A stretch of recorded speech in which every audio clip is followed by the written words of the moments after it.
अस्सलाम वालेकुम। अमजद इकबाल अवान एक नई वीडियो के साथ हाजिर खिदमत है। आज मैं आपको बताऊंगा कि आप जब अपनी कोई प्रॉपर्टी सेल करें तो उसमें किन बातों का आपने ख्याल रखना है। अगर आप इन 5 बातों का ख्याल कर लें तो सेल करते वक्त आपको कोई तकलीफ़ नहीं होगी, बाद में कोई मसाइल नहीं होंगे। इन बातों से आप परहेज़ करें जो मैं बताने जा रहा हूँ, तो आप सेल जो आपकी डीड होगी, एग्रीमेंट होगा, वो आप इत्मीनान रखेंगे, आपको परेशानी नहीं होगी।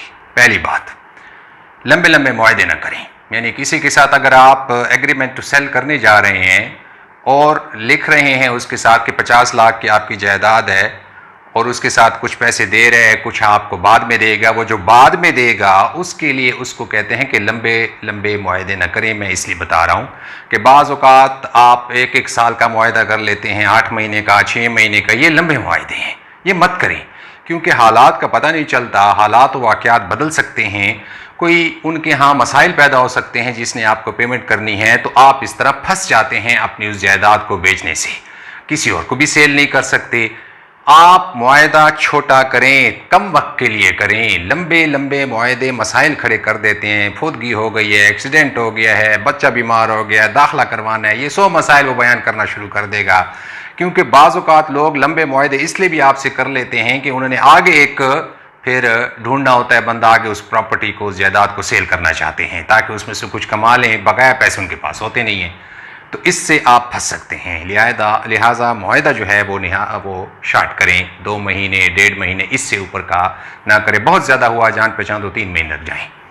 दूसरी बात यह है कि एडवांस कम मत लें। बाज़ औक़ात हम ऐसा करते हैं, कोई जान पहचान वाले हैं, यार दोस्त हैं, तो हम उससे कम एडवांस ले लेते हैं। मसलन 50 लाख का सौदा है, डील है, उसमें हमने 5 लाख पकड़ लिए। चलो ठीक है, अभी 5 लाख दे दें, बाकी आप 3 महीने बाद दे दें। तो इस 5 लाख का उसको कोई मसला नहीं है। आपके जो है ना वो 45 लाख रुपए फंस गए। अब मुआहदा हुआ पड़ा है, 3 महीने का टाइम भी है, 3 महीने गुजर भी जाते हैं, वो पैसे नहीं दे सकता। आप थोड़े से पैसों की वजह से जो है एक बड़ी रकम फंसा के बैठ जाते हैं, फिर अदालतों से स्टे शुरू हो जाते हैं, उसको गाहक नहीं मिलता, उसने आगे सेल आउट अगर करनी है तो। इसलिए हैंडसम रकम लें। अगर 50 लाख की डील है तो 30 लाख रुपए लें उससे, बाकी 20 लाख का कुछ उसके साथ करें। तो इस तरह जब छोटी रकम बकाया होगी और बड़ी रकम वो दे चुका होगा तो वो खुद सीरियस होगा उस मुआहदे को तकमील तक पहुंचाने में। तीसरी बात, बाज़ औक़ात अपना कोई रिश्तेदार है, वाकिफ़कार है, तो आपसे कहता है कि ठीक है मैं आपको 30 लाख रुपए देता हूँ, आप कब्ज़ा दे दें मुझे, बाकी रजिस्ट्री और इंतकाल आप बाद में कर दें। तो याद रखिए कि हमारे यहाँ, हमारे कानून में possession is more stronger than ownership. अगर आपने कब्ज़ा दे दिया तो बस आप फंस गए। लिहाजा उसे कहें मैं कब्ज़ा नहीं दूंगा, कब्ज़ा मैं आपको उस वक्त दूंगा जब आप सारी पेमेंट कर देंगे। अगर आपने कब्ज़ा दे दिया तो आप फंस जाएंगे। लिहाजा तीसरी बात ये याद रखें कि कब्ज़ा मत दें उसको।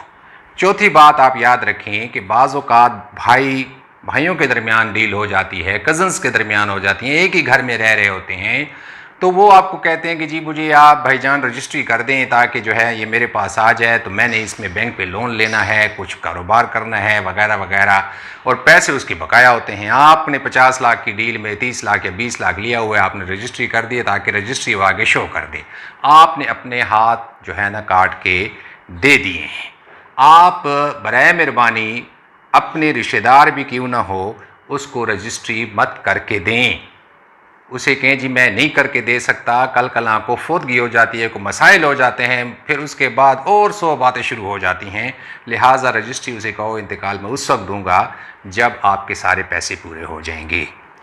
5वीं बात, बाज़ औक़ात ये भी होता है कि जी मुख्तियारनामा ले लिया जाता है कि जी आप मुझे मुख्तियारनामा दे दें, आप तो इस शहर में होते नहीं हैं, बाहर चले जाते हैं, तो इस दौरान अगर मुझे कोई गाहक मिला, कोई और हुआ, मैंने फ़र्दर बेचना हुआ, आप उसे मुख्तियारनामा दे देते हैं, जिसे जनरल पावर ऑफ अटॉर्नी दे देते हैं, तो आपने फिर भी उसको सब कुछ का मालिक बना दिया।